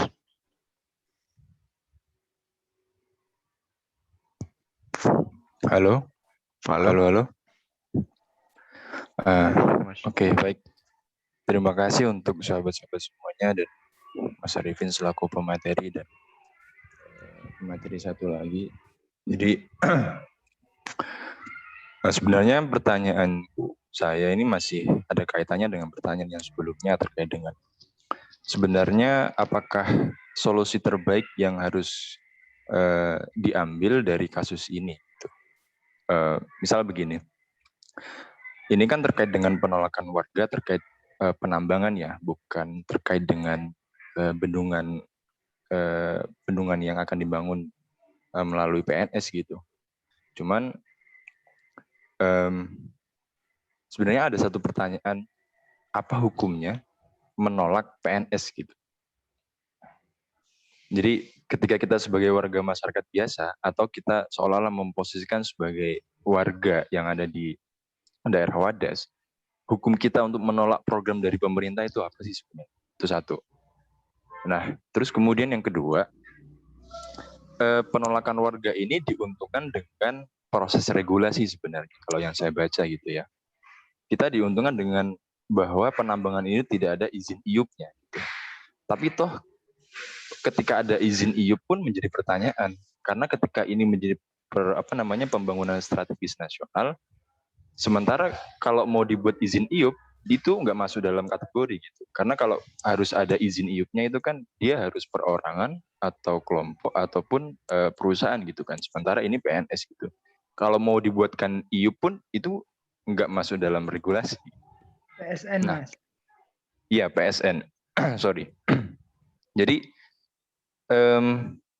kira-kira apa ya? Kira-kira kalau seandainya kita menolak gitu kan, bukan seandainya ya, kalau warga memang menolak gitu, alternatif lain selain karena proses area pertambangan yang mau digarap di daerah Wadas ini terlalu jauh, sekitar 12 km dengan area bendungan, sebenarnya ada tempat lain tidak yang lebih strategis gitu, yang dia juga memiliki unsur batu andesit, yang toh juga kuota yang mau ditambang hanya sebatas 12 juta gitu. Sementara cadangan yang ada di daerah Wadas sekitar 40-an juta. Jadi masih menyisakan banyak sekali ketika harus ada proses penambangan. Nah, jadi kira-kira alternatif terbaiknya kira-kira apa ya? Sekiranya ini saya bertanya sekaligus untuk mencoba memposisikan sebagai kita kalau udah menjadi pemerintah gitu. Karena kita di sini adalah sebagai warga pergerakan yang mau tidak mau kita harus berada di posisi warga masyarakat, tapi di sisi yang lain toh suatu saat nanti ketika sahabat-sahabat semua sudah menduduki puncak posisi strategis pun juga akan mengalami hal yang sama. Ketika ternyata ada sahabat kayak siapa tadi, sahabat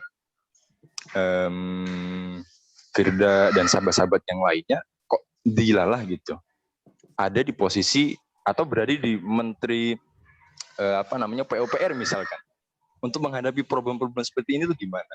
Jadi kita hanya ingin memposisikan sebagai orang yang ya kalau menjadi pemerintah ini solusi terbaiknya gimana, dan kalau menjadi warga masyarakat yang baik, penolakan yang baik dengan cara bagaimana. Mungkin pertanyaannya sesederhana itu, sahabat. Terima kasih. Baik, terima kasih Mas. Mas, tadi saya belum ngucapin terima kasih ke Bung Maksi yang sudah menjawab pertanyaan saya tadi. Oke, Simple siap. sekali dan ngena. Ini saya langsung berangkat ke Wadas kalau gitu, Bung. Terima kasih. Gas. Mas Arifin apakah sudah standby lagi, Mas? Iya, alhamdulillah. Halo. Baik. Ya sudah, sorry saya mendua ya. Siap. Ini rapat ini, Bung. Biar kita kasih waktu Mas Maksi untuk nyebat dulu kan, gantian ke Mas Arifin dulu nih, dipindah baru yang kedua ke Mas Maksi. Silakan untuk direspon Mas Arifin. Oke, mohon izin saya juga lagi rapat soal Parigi juga, jadi nyambi ya. Nah, tapi saya ini mencatat sebenarnya dari dari pertanyaan kawan-kawan di kuping yang kiri, yang kanan tadi ikut rapat gitu. Setidaknya ada dari Bung Jaki, kemudian juga Bung Bakti Santri gitu ya, terkait mengenai beberapa hal. Yang pertama kaitannya dengan soal potensi batuan. Ya memang kemudian ini juga ditulis sama kawan-kawan di ini ya, kawan-kawan geologi, ada Mas Abi Rodil Falah juga nulis kemarin anak-anak SC ya, Asundia Junyata Speleological Club, kemudian anak ISS juga terkait mengenai potensi batuan. Nah juga memang kemudian itu muncul juga di AMDAL bahwa itu juga memiliki potensi batuan sekitar 40 juta ya gitu. Nah tapi apakah, pertanyaannya, kalau memiliki potensi batuan, apakah lantas boleh ditambang? Maka kemudian inilah yang dinamakan politik ruang. Sama seperti halnya, apakah kalau kemudian batuan di Pegunungan Kendeng itu memiliki potensi tambang gamping, apakah boleh serta-merta dilakukan penambangan? Nah ini, maka kemudian ini jadi penting. Dalam konteks politik ruang, maka sebenarnya kalau berbicara soal politik ruang, dia harus disandingkan dengan soal lingkungan. Ya. Maka dalam politik ruang yang bentuk hukumnya itu ada rencana tata ruang ya, itu memang diharuskan memiliki kajian lingkungan hidup strategis. Maka kemudian, nah persoalannya gini. Nah, ada kajian lingkungan hidup strategis sehingga kemudian dari berbagai sektor kementerian yang memiliki satu ini, itu memiliki ini ada satu frame yang sama. Nah, kalau kita berbicara sumber daya alam ini kan terpecah-pecah, Pak. Kalau kita ngomong undang-undang ini ya pasal 33 UUD gitu berbicara bahwa bumi udara ini sekarang sudah tidak menjadi satu kesatuan. Misalkan gini, BPN itu urusannya di mana? BPN itu urusannya di kulit pertanahannya. Oke ya. Di dalamnya itu urusannya dengan ISDM pertambangan. Tanamannya urusannya dengan dua kementerian, Kehutanan dan Perkebunan, BUMN. Jadi berbicara mengenai tanah hari ini kita itu berbicara mengenai setidaknya banyak kementerian. Asetnya itu bicara di Kementerian Keuangan ya. Kemudian yang tanahnya statusnya bicara dengan BPN gitu. Kemudian kaitannya dengan tanamannya ya, apakah itu tanaman hutan atau kebun itu tergantung ya, bicara dengan kehutanan ataupun kemudian kalau perkebunan ya BUMN gitu. Terus kemudian di dalamnya itu bicaranya dengan ISDM. Nah, sementara kalau kemudian ya misalkan nih saya ingin ini karena ini kawan-kawan PMI. Misalkan di tempatnya pondoknya ini Mbah Maimun di Sarang. Yang sekarang ini ya putranya Mbah Maimun menjadi gubernur, wakil gubernur gitu. Diteliti oleh ISDM bahwa itu ada tambang emas di bawah pondok. Oke. Apakah bisa ISDM itu kemudian akan bikin ada potensi tambang di situ. Tapi apakah boleh serta-merta ditambang? Kira-kira kalau kemudian alasannya bahwa itu ada potensi emas, apakah kira-kira warga NU itu terima nggak itu ditambang? Ya nggak mungkin terima lah. Apalagi misalkan di atasnya ada ini makam-makam syekh dan guru-guru kita gitu. Nggak mungkin. Artinya sebenarnya sama seperti halnya saya menganalogikan tadi. Kendeng itu selain kemudian memiliki potensi batuan gamping, juga dia adalah kawasan kars. Maka kemudian kajian lingkungan hidup strategis itu berbicara mengenai potensi dampak dengan ini. Apakah kemudian ya dia memang ada kandungan batuan mineral yang bisa ditambang, tapi kalau ditambang itu apakah memiliki dampak yang kalau bahasa pondoknya itu maslahat sama madorotnya itu besar mana? Nah ini memang menjadi penting. Ini jawab pertanyaan sebenarnya Bung Zaki, Bung Bakti Sandri tadi di akhir gitu. Ketika kita berbicara mengenai apa hukumnya, ketika kemudian melakukan penambang menolak PSN.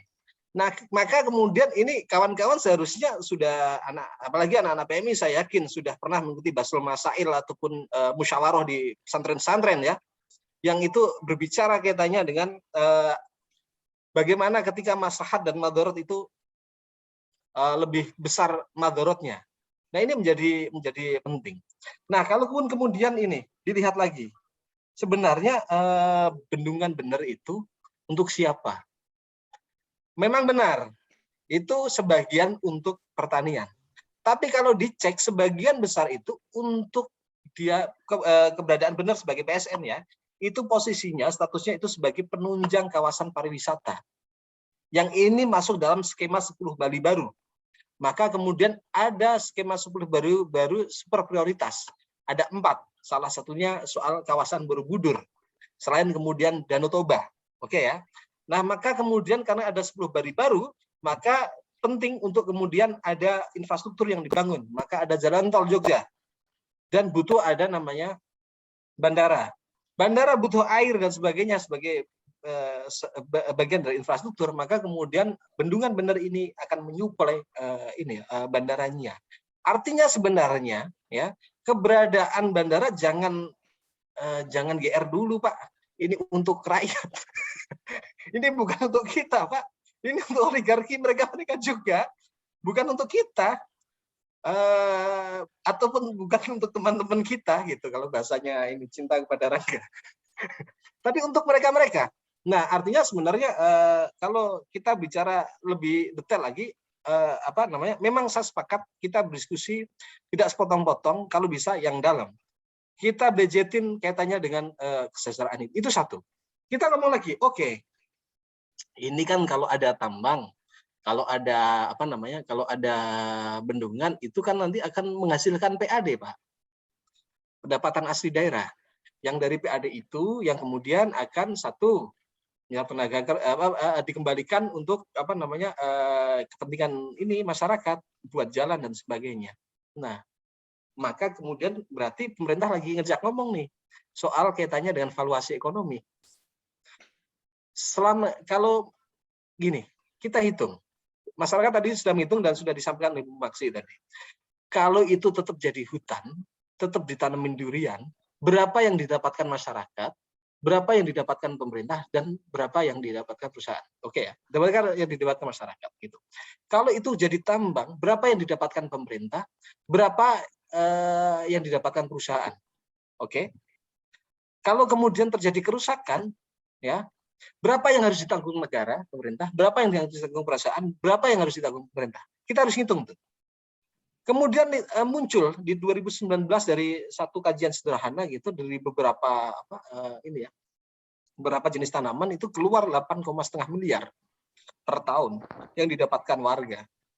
Nah, artinya selama ini ketika masyarakat itu mensejahterakan dirinya sendiri lewat dia mencangkul dan dia menanam, itu nggak dianggap oleh negara sebagai bagian dari mensejahterakan dirinya sendiri.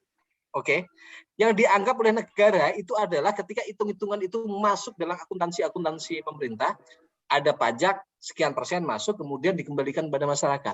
Nah, kok harus muter-muter gitu? Ketika masyarakat mensejahterakan dirinya sendiri, itu nggak pernah dianggap, Pak. Nggak pernah dihitung.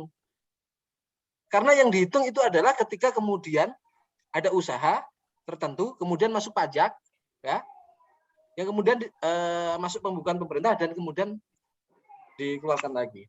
Nah, saya rasa itu jadi hal yang penting untuk kita berbicara mengenai klaim atau asumsi-asumsi kesejahteraan yang bisa saya sangat berani gitu ya. Warga juga pasti meyakini bahwa bisa lebih unggul dalam klaim kesejahteraan dari pembangunan itu.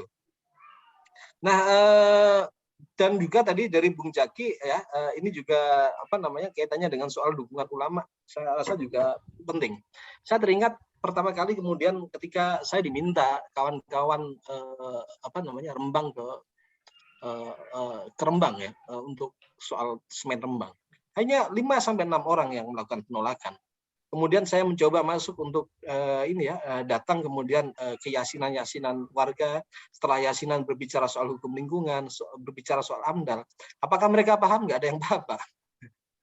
Nggak ada yang nolak, nggak ada. Kira-kira solusinya gimana itu, Mas? Kalau waktu misalnya itu kemudian akhirnya kita datang ke beberapa gus-gus di Rembang. Ada Gus Zaim, ada yang lainnya. Kita cuman pertanyaan simpel.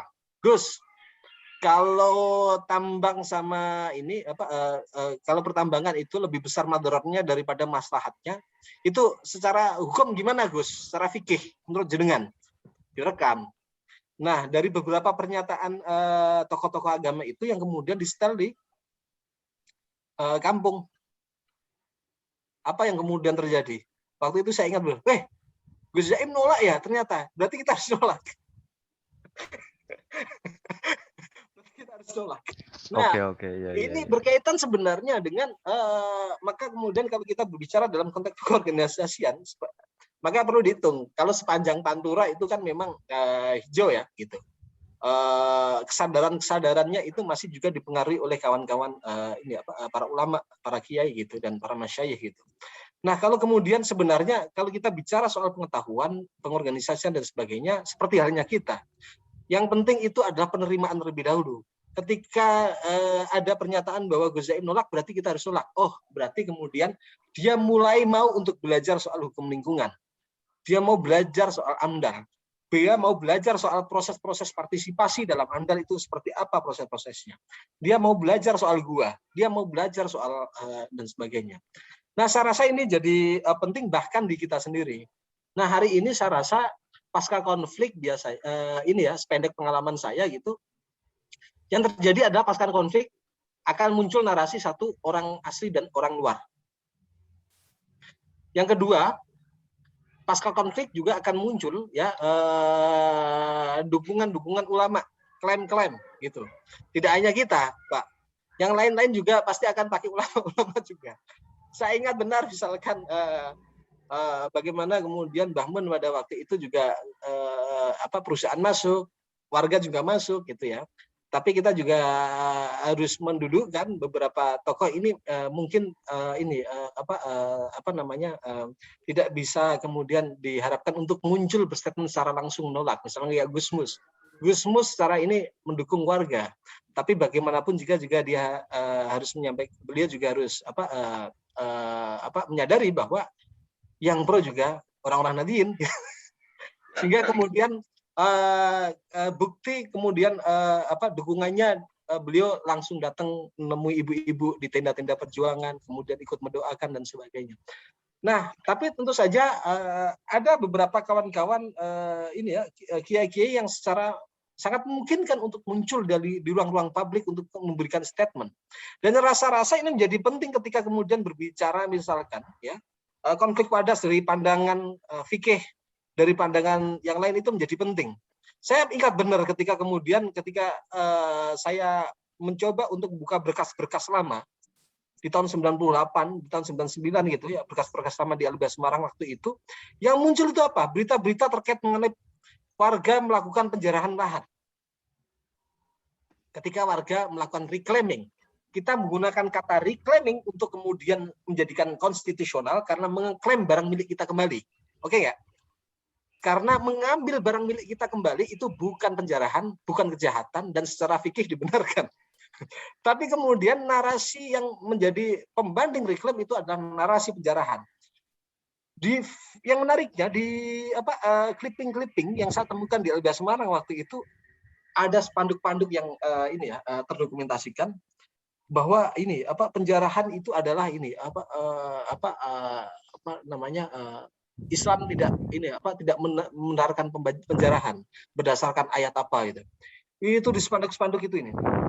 Tapi kira-kira dengan realitas sekarang itu menurut Mas Arifin gimana, Mas? Sebelum kita sangat nanti mungkin sebenarnya saat ini itu kan berbicara soal dukungan publik itu menjadi penting.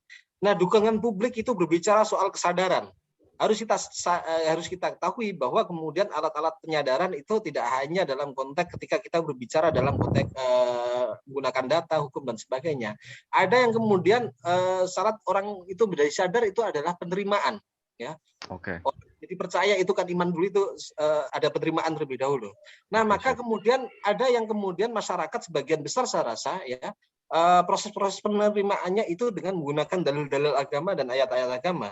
Ketika kemudian agama berbicara soal kaitannya dengan konflik agraria, konflik sumber daya alam itu juga menjadi penting dan sangat relevan untuk dilakukan. Nah, saya rasa kemudian juga dukungan-dukungan melalui budaya juga menjadi penting, ya, tradisi dan sebagainya. Saya rasa kawan-kawan PMI memiliki hal yang sangat kuat dan diwariskan oleh generasi Nahdliyin gitu. Saya masih ingat gini, misalkan ini, mungkin hakim tidak takut sama preman. Hakim juga tidak mungkin takut dengan ancaman. Tapi termasuk juga polisi dan sebagainya. Tapi kadang dia dengan hal-hal gaib dia takut. Oke, siap. Nah, saya punya sedikit cerita misalkan ketika kawan-kawan melakukan ini ya mendampingi orang pasir besi ya di Jepara gitu ya, nelayan 15 orang nelayan, 2 diantaranya ibu-ibu yang ditangkap, ditahan dan kemudian diadili gitu. Orang datang untuk istighosah para nelayan itu, orang Jepara.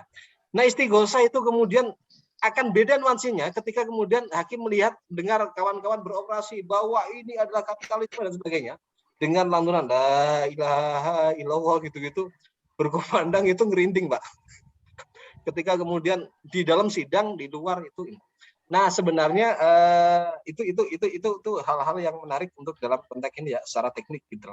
Tapi menurutku juga sebagai ajang konsolidasi, saya rasa juga menarik kalau PBPMII juga memfasilitasi kawan-kawan seluruh komisariat seluruh Indonesia untuk melakukan istighosah bersama untuk persoalan-persoalan SDA dengan mengundang kawan-kawan sebagai bentuk dukungan terhadap ini ya, konflik-konflik agraria dan orang-orang sedang berjuang, saya kira juga menjadi hal yang sangat menarik untuk dilakukan. Saya rasa itu.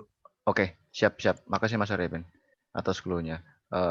Untuk Mas Maksi, ada tanggapan Mas? Sebelum satu pertanyaan terakhir, habis itu kita closing statement dari Mas Maksi, Mas Arifin, sama dari bidang advokasi juga nanti. Silakan Mas Maksi. Ya, kalau dari saya ya, entah teman-teman mau berbicara ini secara akademis atau apa gitu, tapi kupikir yang perlu diketahui bersama bahwa industri dia cuma butuh 2 hal yang paling penting untuk menopang industri itu. Yang pertama air dan yang kedua listrik. Maka tidak heran kalau di akhir-akhir ini pembangunan PLTU, pembangkit listrik dan bendungan semakin masif. Kita harus melihat kebutuhannya kemana. Kalaupun dia mengairi sawah gitu, itu sawahnya siapa? Ya. Karena dari data sesuai dengan data AMDAL itu 1.500 liter per detiknya bendungan benar itu 700 kan akan dialirkan ke NIA jelas, ke bandara. Artinya kan dia menopang industri bandara itu. Selain pariwisata sebagai ini ya, penarik untuk orang-orang kerumun ke bandara itu. Tapi kan bukan itu. Terus 300-nya dialirkan ke Purworejo. 500-nya dia dialirkan ke Kebumen. Dan di Kebumen itu pun ada soal bagaimana tentara mengklaim lahan-lahan masyarakat Nahdien. Itu kan untuk mengaliri bagaimana penambangan pasir besi di Urut Sewu gitu. Dan artinya suplai air itu dia bukan untuk kebutuhan masyarakat gitu. Kalaupun dia dialiri ke rumah-rumah masyarakat, jelas kita ini kan bukan lagi khalifah di muka bumi gitu, tapi kita ini udah tukang sewa di sini kan. Kita harus bayar pajak bangunan, pajak apa segala macam dan lain-lain gitu. Kalaupun dia dialiri ke masyarakat, jelas dia akan berupa PDAM dan itu harus berbayar gitu. Yang dulu misalnya masyarakat Wadas dia mengambil dari 27 mata air di Gunung Wadas itu, di Bukit Wadas itu, ketika itu ditambang dan lalu dia dijadikan kolam penampungan air dan lain-lain, terus dia dialirkan ke warga, jelas orang akan bayar itu. Tapi kan untuk dia bayar itu kan dia butuh pekerjaan dan penghasilan dulu. Setelah pertambangan itu nanti dari mana dia akan mendapatkan itu? Dan ya aku juga sepakat sama Mas Arief tadi itu kan. Kita harus melihat gitu bagaimana efek bencananya bagi masyarakat, kerugian bagi lingkungan di masyarakat itu berapa banyak gitu. Kalaupun kita mau kaji secara ilmiah, karena memang kami juga beberapa yang terlibat sebagai ini ya sebenarnya nggak enak aja disebut tim akademisi dan lain-lain. Justru kalau dari akademisi geologi terutama teman-teman UPN gitu, melihatnya bahwa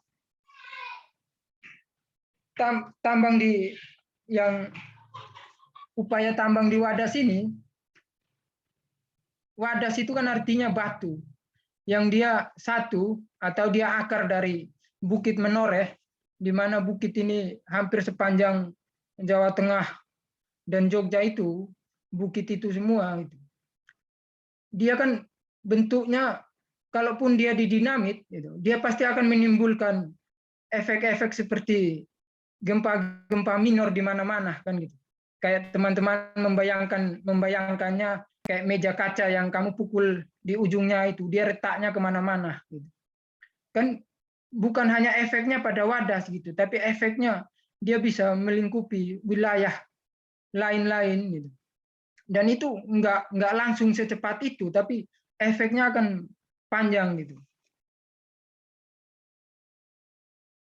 Kupikir itu dulu sih kalau dari saya. Oke, siap Pak Maksi. Ini pertanyaan terakhir ya dari Hazmi. Masih standby nggak? Masih, Bang. Oke, untuk Hazmi pertanyaannya singkat, padat, terus ditujuin ke siapa ya? Oke. Aku mau ini aja sebenarnya sih, pertanyaan yang memang pasca konflik itu ya, pasca kejadian. Karena warga ini kan mengalami kejadian tersebut tidak hanya satu kali. Beberapa kali kebetulan kami teman-teman videonya maaf Hazmi, sahabat videonya. Aduh, video juga Bang. Ya baik Bang. Kebetulan kami pada waktu tanggal 8 sampai 9 itu kami di sana kebetulan. Saya datang agak telat memang, sekitar jam 2:30 yang pada waktu itu saya melihat betul bagaimana hanya puluhan warga setelah pasca penangkapan, pasca mereka dibawa ke Polres, saya melihat betul ribuan polisi yang mengerubuni warga pada waktu itu. Saya nggak bisa merasakan apa yang dirasakan warga. Pada waktu itu saya juga sempat drop, sempat ke gap ya kan, karena saya nggak tahu bakal sebanyak itu. Kami juga sempat diintimidasi. Kebetulan saya datang dengan teman-teman pers PMI pada waktu itu, terus setelah itu kami pulang. Nah, sebelum itu, tanggal 21 April 2021, di mana warga juga mengalami hal yang serupa, tapi di tanggal kemarin itu warga lebih parah karena ribuan polisi dari beberapa lembaga kepolisian itu berada di Wadas ya. Bahkan situasi itu banyak warga yang betul-betul mengalami trauma ya dan ketakutan yang terlalu berlebihan. Kira-kira pertanyaannya apa, sahabat? Sebentar dulu, Mas. Saya mau menjelaskan dulu. Maksudku pertanyaannya juga apa yang saya sampaikan ini nyambung dengan apa yang saya jelaskan gitu loh. Saya ingin menanyakan ini kepada Mas Zainal gitu loh, karena beliau ini kan sudah beberapa kali terlibat di lahan konflik. Nah, yang akan saya tanyakan hari ini banyak sekali warga atau banyak sekali oknum yang berdatangan di Wadas ini. Sedangkan justru saya melihatnya Wadas ini justru malah dijadikan sebagai alat politik ya, alat politik dilakukan oleh beberapa oknum. Sedangkan kondisi warga hari ini sedang mengalami trauma yang sangat berlebihan. Bagaimana kemudian teman-teman solidaritas maupun teman-teman pendamping untuk menyikapi hal tersebut dari sudut pandang Mas Zainal yang memang beberapa kali juga terlibat di banyak sekali pengalaman terlibat di dalam dunia konflik. Itu mungkin yang bisa saya tanyakan, Mas. Karena ini juga hal mendasar, tapi sampai hari ini memang kupikir cukup penting untuk untuk dilakukan oleh sahabat-sahabat atau kawan-kawan yang terlibat di di Wadas untuk segera membantu pemulihan trauma yang hari ini sedang dialami oleh warga di Wadas itu sendiri, Mas. Oke, baik. Terima kasih Mas Hazmi. Mas Arifin? Oke, terima kasih Bung Hazmi. Kaitannya dengan hal yang menarik tadi, kaitannya dengan beberapa orang yang kemudian datang dengan seperti Arjang ini ya untuk mendapatkan dukungan secara politik gitu. Tapi dari YLBHI sendiri atau menurut saya setidaknya gitu ya, kaitannya dengan orang yang datang untuk memberikan dukungan bagi dia memiliki berbagai latar belakang, saya kira itu tidak bisa kemudian kita tolak begitu saja gitu. Itu satu, karena mereka juga memiliki hak untuk menyatakan sikap politiknya, termasuk memberikan dukungan kepada perjuangan warga. Atau sama saja seperti halnya ketika kemudian kawan-kawan berbicara soal Omnibus Law, tiba-tiba kemudian PKS memberikan dukungan gitu. Tentu saja kemudian sebagai konteks politik itu menjadi hak partai politik untuk kemudian menyatakan sikap politiknya, ataupun kemudian orang-orang yang memiliki preferensi politik untuk kemudian ini kan politiknya. Dalam beberapa hal seharusnya sih seperti itu.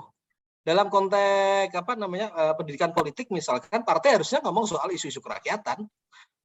Orang-orang politik harusnya ngomong soal kaitannya dengan isu-isu isu-isu lingkungan hidup, isu-isu agraria dan sebagainya. Tidak hanya dalam konteks pasca konflik, tapi sejak kemudian perencanaan itu dibangun. Tapi itu kan nanti agak aneh misalkan ini. Tiba-tiba misalkan kan agak aneh kalau kemudian tiba-tiba ada orang dari partai tertentu kemudian menunjukkan dukungan kepada warga Wadas gitu, sementara kemudian partainya mendukung. Orang kan kemudian akan melihat, justru kemudian itu juga jadi proses pembelajaran ya, pendidikan politik dan kesadaran politik untuk warga. Bagaimana kemudian proses-proses penindasan itu dilakukan, dia tidak terjadi begitu saja, tapi ada skema besar bagaimana kemudian kenapa sampai ada Wadas? Oh, karena dia ada Bendungan Bener. Kenapa ada Bendungan Bener? Karena dia PSN. Kenapa ada PSM? Karena ada Cipta Kerja. Kenapa ada Cipta Kerja? Karena ada kepentingan. Nah, kenapa kemudian siapa kepentingan sampai kemudian muncul Cipta Kerja? Oh, ada partai-partai ini yang menggodok. Nah, saya rasa itu juga penting untuk kemudian warga memiliki satu skema yang utuh terhadap penindasan yang terjadi. Sehingga jawaban saya memang kemudian kita memang tidak bisa menolak ya siapapun yang datang untuk memberikan dukungan ataupun kemudian memberikan dukungan dalam konteks pernyataan dan sebagainya.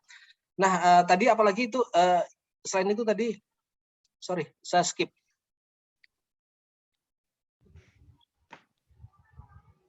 Bung Hasmi. Oh ya, soal ini, Bung,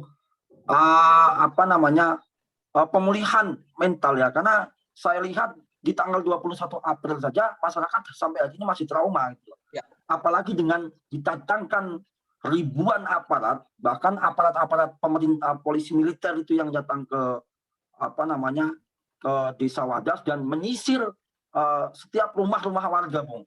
Itu gila banget. Terima, Bung Hasmi. Klarifikasi dulu ya, klarifikasi ya, tanggal 23 April 2021 ya, bukan 21 April. Siap, Bung Maksi. Oke, saya rasa ini kaitannya dengan healing, kawan-kawan yang di PMII, apalagi kawan-kawan yang kemudian memiliki basis NU seharusnya memiliki ini memahami kultur itu. Healing kemudian itu yang terjadi yang kemudian melembaga ke dalam tradisi dan budaya 7 hari, 40 hari.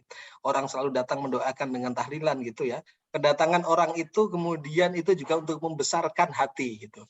Ya. Jadi saya rasa healing yang paling menarik secara sependek pengalaman saya gitu ya, tidak hanya kemudian hanya bisa dilakukan oleh kawan-kawan yang dari satu disiplin ilmu psikologi itu ya, atau kawan-kawan yang memiliki kemampuan untuk melakukan konseling gitu, tapi justru kedatangan kawan-kawan jaringan untuk hanya sekedar menanyakan kabar, untuk menemani mereka, untuk mendengarkan mereka berbagi cerita. Itu adalah satu healing juga menurut saya. Ya. Merasa bahwa warga, oh saya diperhatikan. Dan yang kedua bahwa saya memiliki saudara dan kawan yang banyak untuk berjuang. Dan bagi kita sendiri sebenarnya sudah tidak lagi untuk kemudian mendapatkan cerita dari Jainal, dari YLBHI, tidak lagi untuk mendapatkan cerita dari Bung Maksi gitu, tapi datang langsung untuk mendapatkan cerita dari warga. Dan itu bagi yang akhirnya sebenarnya kedatangan kita, proses-proses pertemuan dan berdialog dengan masyarakat, proses hidup dengan masyarakat itu artinya kemudian di satu sisi menguatkan masyarakat, dan yang kedua juga memberikan perspektif kepada kita untuk bagaimana dan memahami bagaimana mereka memaknai tanahnya, bagaimana mereka memaknai perjuangannya, dan bagaimana mereka memaknai ini ya seluruh proses yang ada. Dan saya kira itu menjadi penting untuk kemudian kita kita mengerti sehingga kita juga bisa secara mantap untuk selalu berdiri di antara masyarakat, di samping masyarakat. Itu saya rasa. Baik. Bung Mas Maksi mau menanggapi 1-2 menit sebelum kita closing statement? Ya, sebelum ke pertanyaan Hasmi tadi ada pertanyaan yang lewat. Apa solusinya dari kalau Wadas nggak jadi ditambang? Kupikir monggo teman-teman sama Jokowi dan lain-lain nyari sendiri ya. Karena saya bukan konsultan pemerintah gitu. Iya. Saya nggak mau memikirkan itu. Ataupun kita jangan memikirkan besok kita jadi pemerintah atau apa. Ada permasalahan yang hari ini harus kita selesaikan dulu. Tadi saya juga mau nyampein soal kasus di Sulteng itu, tapi Mas Arief sudah sampein, kupikir nanti di akhir acara kita bisa Al-Fatihah bersama. Gitu. Tapi kan gini Bung Hasmi, gitu. Apa yang kita lihat itu, maksudku kita jangan menafsirkan dia secara motif dulu gitu. Karena seperti kata Mas Arief tadi itu, orang-orang yang datang ke sana, orang mencoba bersolidaritas, justru itulah yang diharapkan warga gitu. Kalaupun orang misalnya dia punya afiliasi politik dan lain-lain gitu, atau teman-teman yang mahasiswa yang bersolidaritas itu pun keberpihakan dan sikap politiknya dia atas bagaimana kebenaran dan dia menolak atas ketertindasan itu. Aku ngelihat kemarin misalnya Mbak Yeni datang gitu, dan beberapa kiai NU yang sudah ku kontak kayaknya dalam waktu dekat akan ke sana. Kupikir ya healing itu nggak hanya teman-teman psikologi yang harus menenangkan orang-orang di Wadas itu, gitu. Tapi ya kita bersama gitu. Misalnya teman-teman ngadain, teman-teman PB, PMI atau PMI dimanapun yang dia ngadain istighosah akbar, atau misalnya teman-teman advokasi dan ini ngadain diskusi kayak gini pun, itu udah kesenangan bagi masyarakat itu loh. Jadi terlepas dari orang-orang yang datang, kalau dia tidak memaksa masyarakat untuk menjual tanahnya, lagian masyarakat udah punya sikap bahwa mereka tidak mau desa mereka ditambang gitu. Persoalan orang datang dan lain-lain itu urusan nanti dulu. Motif itu nanti. Yang penting, karena sekarang kebutuhan masyarakat Wadas adalah bagaimana orang-orang bersolidaritas kan. Jadi bukan lagi mengarah oknum-oknum polisi ini, tapi kayak kita melihat hilangnya nyawa di Sulteng itu kan, polisi ini kan dia terstruktur dan sistematis gitu. Artinya ini bukan lagi oknum itu, tapi harusnya bubarin aja polisi mungkin itu. Kalau kita mampu mengamankan diri kita sendiri, ada polisi pun kita nggak aman kan gitu. Ya mungkin itu aja sih dari saya. Gitu. Oke, baik. Terima kasih Mas Maksi. Untuk sahabat Armet sama sahabat Latif, apakah masih standby? Kita mau closing statement. Oke. Tadi kan siap. Masih. Tadi kan dibuka dari bidang advokasi. Sepertinya untuk closing statement bisa dimulai dari Mas Arifin dulu nih. Kita kasih waktu closing statement 1 menit, Mas. Terima kasih ya. Saya rasa sudah banyak yang saya sampaikan dan juga kawan-kawan sampaikan gitu, Bung Maksi juga. Sehingga hari ini saya rasa yang menjadi kebutuhan ini ya masyarakat yang sedang berjuang, tidak hanya di Wadas tapi di yang lainnya juga, untuk mendapatkan dukungan dari kawan-kawan. Saya tahu juga bahwa hari ini kita terkendala jarak, kemudian terkendala kaitannya dengan mungkin kawan-kawan memiliki standar tersendiri kaitannya dengan protokol kesehatan, keamanan dan sebagainya. Tapi hari ini juga menunjukkan bahwa kita memiliki jalan yang lain yang sangat mungkin dengan menggunakan lini media sosial yang kita punya untuk menunjukkan sikap, dukungan dan sebagainya. Dan saya rasa itu menjadi penting, dan apa yang kita bisa itu yang kita lakukan untuk memberikan dukungan kepada masyarakat. Mereka bisa merasa memiliki banyak kawan untuk berjuang dan terus ini ya menemani mereka. Dan kita tahu bahwa perjuangan masyarakat di sektor agraria adalah perjuangan yang tidak hanya setahun 2 tahun dan mungkin bisa puluhan tahun dan sangat panjang, sehingga mengatur nafas itu menjadi sangat penting. Saya rasa itu. Oke, terima kasih. Untuk Mas Maksi, silakan, Mas. Apa closing statement-nya, Mas? Ya, apa ya? Mungkin karena saya sebagai solidaritas Wadas, saya berterima kasih atas upaya solidaritas teman-teman, terutama teman-teman PB PMI bidang advokasi dan kebijakan publik ya. Terima kasih banyak gitu. Semoga tadi apa yang disampaikan kita bisa ngopi-ngopi darat di Wadas. Siap. Insya Allah nanti saya sampaikan ke warga gitu, dan mohon untuk dikonfirmasi lain-lain, soalnya sementara pembatasan bukan berarti masyarakat tidak mau teman-teman terlibat atau apa, tapi ini pembatasan jaringan terlalu banyak karena masyarakat pun masih sibuk dan sedang mencekam lain-lain ya, masih harus healing dan lain-lain, sehingga tidak mampu untuk bertemu dengan teman-teman yang banyak gitu. Mungkin itu bisa dilanjutkan di nanti, tapi ya aku harap bagaimana hal-hal begini terus terjalin gitu loh. Misalnya teman-teman bukan soal di PB lebih tinggi atau apa gitu, tapi dengan jarak yang begini jauh yang nggak bisa dijangkau, mungkin ya hanya bisa dijangkau dengan diskusi-diskusi kayak gini. Dan harapan saya bagi semua kader-kader PMI dimanapun bisa mengindahkan surat instruksi PB PMI gitu kan. Ya mungkin itu aja sih dari saya.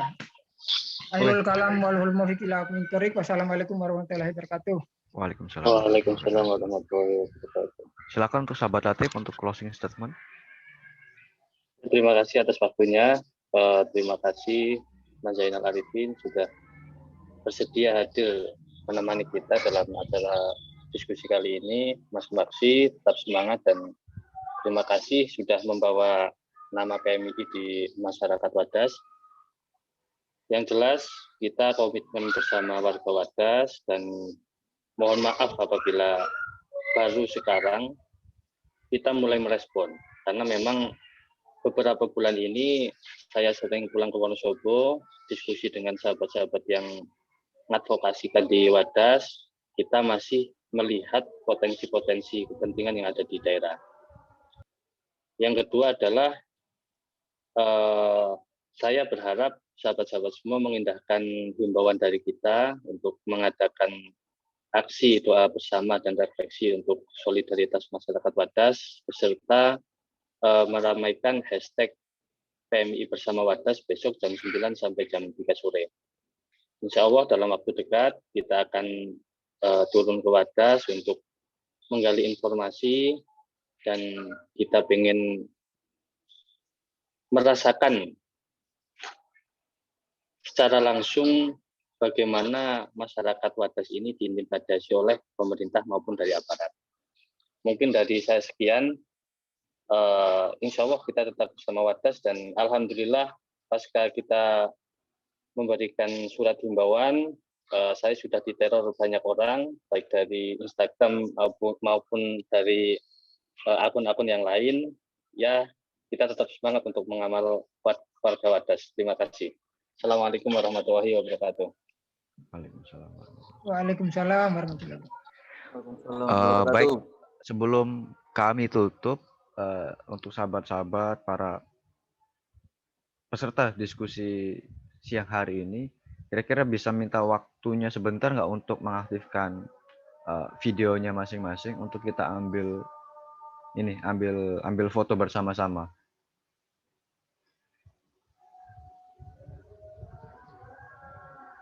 Ya, mohon untuk operator untuk ngambil gambar ya. Kira-kira kita mengapakan tangan apa gimana nih, Mas Maksi? Sahabat Atep. Mengamalkan tangan dong. Siap. Oke, untuk operator, untuk bisa diambil foto, untuk sahabat-sahabat yang lain bisa mengaktifkan dan mengapalkan tangan. 1, 2, 3. Oke, terima kasih kepada para narasumber, Bung Arifin, sahabat Maksi, sahabat Latif dan sahabat Armet dan sahabat-sahabat semuanya seluruh Nusantara yang telah bergabung di diskusi kita di siang hari ini. Seperti yang kita tahu bersama bahwasanya di era saat ini di masa-masa pandemi kita masih dicoba untuk tetap melawan para penguasa, tetap membela dengan sama atas nama keadilan dan kerakyatan. Sebelum saya tutup, saya pamit undur diri. Mohon maaf apabila banyak kesalahan dari kami semua. Kekurangan kelebihannya mohon dimaklumi. Wallahul muwaffiq ila aqwamit thoriq. Wassalamualaikum warahmatullahi wabarakatuh. Waalaikumsalam warahmatullahi wabarakatuh. Waalaikumsalam warahmatullahi wabarakatuh.